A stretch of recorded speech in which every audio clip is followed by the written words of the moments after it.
Hello students, আমি Nitish sir জ্ঞানজ্যোতি coaching সেন্টারের পক্ষ থেকে তোমাদের প্রত্যেককে জানাই আরও একবার স্বাগত। তো স্টুডেন্টস, আজকে আমার যে আলোচনার বিষয়টি রয়েছে সেটা হচ্ছে এনইপি 4 ইয়ার আন্ডার গ্র্যাজুয়েট প্রোগ্রামের অধীনস্থ যে সমস্ত ছাত্রছাত্রীরা নর্থ বেঙ্গল ইউনিভার্সিটি আন্ডারে 4th সেমিস্টারে পড়াশোনা করছো মেজর হিস্ট্রি নিয়ে, তাদের জন্য কিন্তু আজকে মেজর 7-এর যেটা তোমাদের মুঘল হিস্ট্রি এবার রয়েছে, এই মুঘল হিস্ট্রি অতি গুরুত্বপূর্ণ একটা ক্লাস আজকে বলতে পারো। টিকা লেখো পানিপথের প্রথম যুদ্ধ, আজকের টপিক যেটা আলোচনার বিষয় সেটা হলো টিকা লেখো পানিপথের প্রথম যুদ্ধ। ভেরি ভেরি ইম্পর্টেন্ট এই বছরের জন্য কিন্তু। ক্লাসটি শুরু করার পূর্বে তোমাদেরকে প্রতিদিনের মতো আজকেও বলবো, যারা এখনো আমাদের চ্যানেলটিকে সাবস্ক্রাইব করোনি তারা অবশ্যই চ্যানেলটিকে সাবস্ক্রাইব করো এবং পাশে থাকা যে বেল আইকনটি রয়েছে সেটা কিন্তু অল প্রেস করো। তার কারণ হচ্ছে নেক্সট টাইম থেকে যে ভিডিওগুলো আপলোড করবো তার নোটিফিকেশন তুমি পেতে হলে অবশ্যই অল বেল আইকনটা কিন্তু প্রেস করে রাখতে হবে। এছাড়া তোমরা যারা ভাবছো যে অনলাইনে আমাদের ক্লাস জয়েন করবে, ক্লাসেস করবে, তারা অবশ্যই যোগাযোগ করো আমাদের অফিসিয়াল নাম্বার 7076398606 নাম্বার অথবা 6295916282 নাম্বার। তোমাদের টোটাল কোর্স ফি যেটা রয়েছে সেটা হলো 1199 রুপিস 4th সেমিস্টারের কোর্স ফি। তো দেরি না করে আজই যোগাযোগ করো আমাদের সঙ্গে। পুরো 6টা সাবজেক্টের প্যাকেজ কিন্তু আমরা দিচ্ছি তোমাদেরকে শুধুমাত্র 1199 রুপিসে। তো চলো শুরু করছি আজকের এই ক্লাসটি। কি রয়েছে চলো দেখে নেই।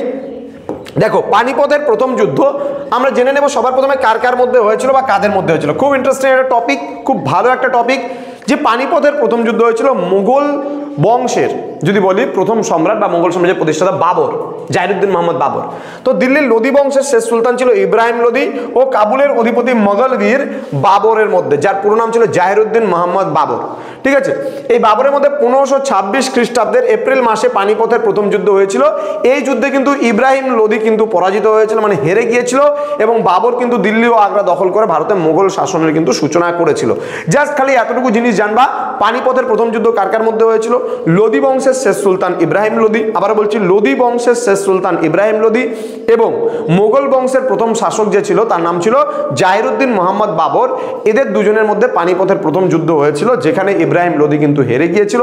তার বিশাল সেনাবাহিনী থাকা সত্ত্বেও সে কিন্তু হেরে গিয়েছিল এবং বাবরের সামান্য কিছু মানে কি বলবো সৈন্য থাকার পরেও কিন্তু বাবর কিন্তু এই যুদ্ধে জয়লাভ করেছিল শুধুমাত্র কিছু কূটকৌশল এবং তার রণকৌশলের দ্বারাই কিন্তু এই যুদ্ধে জয়লাভ করেছিল। এবং পানিপথের প্রথম যুদ্ধ এমন একটা যুদ্ধ ছিল যেখানে কিন্তু প্রথম কামানের ব্যবহার হয়েছিল। এটা মাথায় রাখা, সবার প্রথম যদি বলে কোন যুদ্ধে কামানের ব্যবহার হয়েছিল সেটা কিন্তু পানিপথের প্রথম যুদ্ধ। আমি ডিটেলসে আলোচনা করবো পরবর্তী ক্লাস, মানে পরবর্তী পার্টগুলোতে, অর্থাৎ পরবর্তী স্লাইডগুলোতে দেখাবো। তাহলে দেখো, আজকে পানিপথের প্রথম যুদ্ধ তোমরা পড়তেছো, ভাববা কার কার মধ্যে হয়েছিল। যুদ্ধ তো কারো না কারোর মধ্যে হবে, যেমন এক হাতে তালি বাজে না, ঠিক যুদ্ধও কিন্তু কি কারো একজনের সাথে হয় না, পার্টিকুলারলি এক দুজনের, মানে দুজনের বিবাদ থেকেই সংঘর্ষের উৎপত্তি হয়। তাহলে বাবর আর ইব্রাহিম লোদি এদের দুজনের মধ্যে 1526 খ্রিস্টাব্দে পানিপথের প্রথম যুদ্ধ হয়েছিল এপ্রিল মাসে।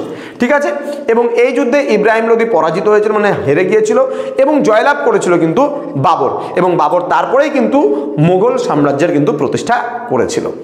চলো জেনে নেই নেক্সট স্লাইডে কি রয়েছে।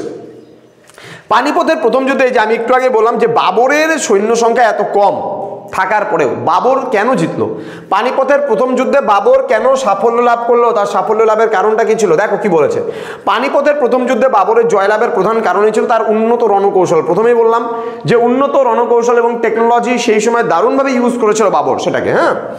বলছে এবং তৎকালীন পরিপ্রেক্ষিতে সর্বোন্নত অস্ত্রশস্ত্রের ব্যবহার, মানে ওই যে বললাম মডার্ন টেকনোলজি ইউজ করেছিল। ইব্রাহিম লোদির সৈন্য সংখ্যা কিন্তু বাবরের চেয়ে অনেক বেশি ছিল, অনেক বেশি, কিন্তু এই সৈন্য দলে না ছিল কোনো শৃঙ্খলা, না ছিল কোনো যুদ্ধ জয়ের প্রচণ্ড মানসিকতা। তাদের যুদ্ধ কৌশলও মানে ছিল সেকালে, কিন্তু বাবরের মানে সেনাপত্য যেমন নিখুঁত ছিল তেমনই তার সৈনিকদের ব্যক্তিগত বীরত্ব ছিল অতুলনীয়। দেখো একটা জিনিস কি, আমরা যারা রয়েছে স্টুডেন্টরা, তোমাদের ক্ষেত্রে বলছি, তোমরা যারা স্টুডেন্টরা রয়েছে তারা যদি ইচ অ্যান্ড এভরিডে তোমরা যদি অল্প অল্প করে পড়াগুলোকে করো না, কেননা দেখবা প্রতিনিয়ত কিন্তু আমি ক্লাসগুলোকে তোমাদের দিচ্ছি, ক্লাসগুলোকে করাচ্ছি রেগুলারলি বেসিসে, এবং তোমরা যদি এই ক্লাসগুলোকে আমি যে প্লেলিস্টগুলো বানিয়ে দিচ্ছি সেই ক্লাসগুলোকেই তোমরা যদি রেগুলারিটি মেনটেন করে করো এবং গল্পের মতন করে যদি এই ক্লাসগুলোকে শুনে নাও, দেখবে যে তোমাদের পরীক্ষার হলে তোমরা কিন্তু খুব ইজিলি ভাবে এর টিকা যদি 3 মার্কসের জন্য এটা আসে, আমি খুব বড় করে এটা পড়াচ্ছি তোমাদের 6 মার্কসের মতন করে পড়াচ্ছি, কিন্তু এটা পরীক্ষা আসলে আসবে 3 মার্কসের।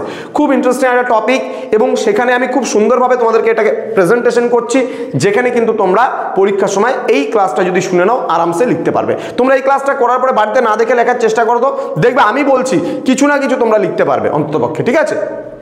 কি বলছে দেখো, কামানের ব্যবহার, এই যে বললাম কামানের ব্যবহার শিখে বাবর তাদের দক্ষতা আরো বাড়িয়ে দিয়েছিল। যে কামান কি করে ব্যবহার করতে হয়, পানিপথের প্রথম যুদ্ধ এমন একটা যুদ্ধ যেখানে সর্বপ্রথম কামানের ব্যবহার হয়েছিল, বোঝা গেল? তো বলছে বস্তুত এই যুদ্ধে বাবরের সাফল্যের অন্যতম প্রধান কারণ ছিল এই কামানের ব্যবহার। ওই যে আমি বললাম একটু আগে যে বাবর জিতেছিল উন্নত রণকৌশল দ্বারা, বাবর রুমি যুদ্ধ কৌশল পদ্ধতি অবলম্বন করেছিল। এখানে তো অত কিছু দেওয়া যায়নি, আরো অনেক ডিটেলস জিনিস আছে, আমি তোমাকে বলেছি একটা সিম্পল বাবরের যে সৈন্য সংখ্যা অল্প ছিল এবং ইব্রাহিম লোদির কিন্তু অনেক বেশি ছিল। এবার বাবর কি করেছিল, প্রথমে পশু দিয়েছিল যুদ্ধ করতে গিয়ে। মনে করো আগেকার দিনের যুদ্ধ তো কি হতো, হাতে লড়াই করে তলোয়ার দিয়ে লড়াই করে যুদ্ধ হতো, তো ওদের পক্ষ এক পক্ষের সঙ্গে আরেক পক্ষে যুদ্ধ হতো। এবার বাবর কি করেছিল, মনে করো ইব্রাহিম লোদির যে সৈন্য সংখ্যা তারা একদম সদল বলে আসা শুরু করেছিল, কিন্তু বাবর প্রথমে সৈন্যই দেয়নি। বাবর প্রথমে কিন্তু পশুদের ছেড়ে দিয়েছিল, বিভিন্ন পশুদের ছেড়ে দেওয়ার পরে তার সৈন্যরা পিছনে ওই লুকিয়ে পশুর পিছনে যাচ্ছিল এবং তারপরে কিন্তু ওই ইব্রাহিম লোদির যে সৈন্য সংখ্যা ছিল তাদেরকে কেটে ফেলেছিল। নিচু হয়ে পশুর সাথে ঝুঁকে যাচ্ছিল, বুঝতে পারেনি যে কোথায় কি সৈন্য সংখ্যা, ভাবছে অনেক দূরে আছে, মিডিল দিকে গেছে এবং তাদেরকে মেরে ফেলেছে। তো এই যে রুমি যুদ্ধ কৌশল পদ্ধতি থেকে শুরু করে বিভিন্ন টেকনোলজি যে ইউজ করেছিল বাবর, যার জন্য কিন্তু বাবর জয়লাভ করেছিল। তাহলে তোমার কাছে প্রচুর ম্যান পাওয়ার আছে সেটা বড় কথা নয়, কিন্তু তুমি কতটা টেকনোলজি ইউজ করতে পারছো, কতটা টেকনিক ইউজ করতে পারছো, সেটাই কিন্তু তোমার কাছে আসল উদ্দেশ্য এবং আসল কথা। দেখবে সামান্য যেমন নর্থ বেঙ্গল ইউনিভার্সিটির আন্ডারে আমাদের নাম্বার 1 ইউটিউব চ্যানেল ছিল নীলস নিভা, এবং সেই নীলস নিভাটা আমাদের কোনো কারণবশত হাতছাড়া হয়ে যায় এবং তারপরে আমরা জ্ঞানজ্যোতি কোচিং সেন্টার আমি ইউটিউব চ্যানেল খুলেছি এবং আমার দৃঢ় বিশ্বাস যে তোমাদের এক্সাম আস্তে আস্তে এই চ্যানেলে কিন্তু আবার আমাদের স্টুডেন্ট সংখ্যা কিন্তু 10,000 ছাড়িয়ে যাবে। এটা তোমাদের রেসপন্সিবিলিটি, তোমরা কি করে ভিডিওগুলো প্রত্যেকের কাছে পৌঁছাবে এটা কিন্তু তোমাদের রেসপন্সিবিলিটি। তোমরা ছড়িয়ে দাও আমাদের ভিডিওগুলোকে, শেয়ার করো প্রচুর পরিমাণে স্টুডেন্টদের সঙ্গে, এবং আমরা কথা দিচ্ছি আমাদের বিভিন্ন স্যার ম্যামেরা রেগুলারিটি মেনটেন করে তোমাদেরকে কিন্তু ক্লাসগুলো দিচ্ছেন এবং দেবেন আগামীতে। তো স্টুডেন্টস চলো শুরু করছি, পরবর্তী স্লাইডটা কি রয়েছে আমরা জেনে নেব। এখানে গুরুত্বটা আমরা এখন জানবো যে পানিপথের প্রথম যুদ্ধের কি গুরুত্ব ছিল, এটার ইম্পর্টেন্সটা কতটা রয়েছে। ইম্পর্টেন্সটা তোমাদের আসতে পারে পরীক্ষায়, ইম্পর্টেন্স বা সিগনিফিকেন্স যদি বলে তাহলে গুরুত্বটাই আমরা লিখবো। কি বলছে দেখো, বাবর 1526 খ্রিস্টাব্দের 21শে এপ্রিল পানিপথের প্রথম যুদ্ধে দিল্লির পাঠান সুলতান ইব্রাহিম লোদিকে পরাজিত ও নিহত করে দিল্লি ও আগ্রা দখল করেন। তাহলে আমি কি বললাম যে বাবর পানিপথের প্রথম যুদ্ধে জয়লাভ করে যখন জিতলো, 21শে এপ্রিল জিতলো, জেতার পরে কি করলো, ইব্রাহিম লোদিকে সেখান থেকে সরিয়ে দিল এবং দিল্লি আগ্রা দখল করে মোগল রাজবংশের প্রতিষ্ঠা করলো। তাহলে এই বিজয় ভারত ইতিহাসে এক গৌরবময় অধ্যায়ের সূচনা করে।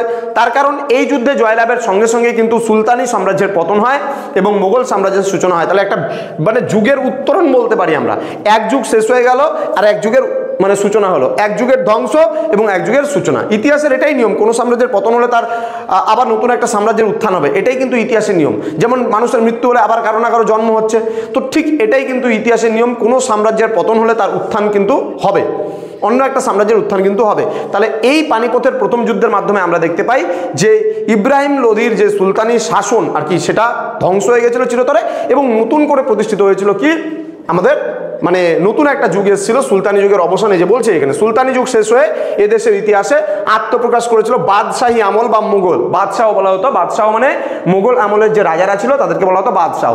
এই বাদশাহী আমল কিন্তু শুরু হয়েছিল। একথা ঠিক যে এই যুদ্ধে জয়ের ফলে সমগ্র উত্তর ভারতে উত্তর ভারত বাবরের কিন্তু পদানত হয়নি। আফগান শক্তি অথবা রাজপুত শক্তি তখনও বেশ প্রবল ছিল এবং তারাও ভারতে একচ্ছত্র প্রাধান্য স্থাপনের স্বপ্ন দেখেছিল। সুতরাং পানিপথের যুদ্ধ বাবরের জয় ভারতে মুঘল সাম্রাজ্য স্থাপনের প্রথম পদক্ষেপ হিসাবেই বিবেচনা করা উচিত। তাহলে আমরা বলতে পারি ফার্স্ট যে পদটা তাহলে কিন্তু সেটাই ছিল এই পানিপথের প্রথম যুদ্ধ। তো স্টুডেন্টস আশা করি আজকের এই ক্লাসটা তোমরা বুঝতে পেরেছো। তো তোমরা যদি ভাবছো যে আমাদের জ্ঞানজ্যোতি কোচিং সেন্টারে অ্যাডমিশন নেবে, সময় নষ্ট করো না, কারণ পরীক্ষার সামনে তোমরা অবশ্যই আমাদের সঙ্গে যোগাযোগ করো 6295916282 এবং 7076398606 নম্বরে। দেখা হচ্ছে তোমাদের সঙ্গে খুব তাড়াতাড়ি আরও একটা নতুন ক্লাস নিয়ে, নতুন কোনো ভিডিও নিয়ে। তোমরা প্রত্যেকেই ভালো থেকো, সুস্থ থেকো। Thank you so much, thanks for watching after all, thank you.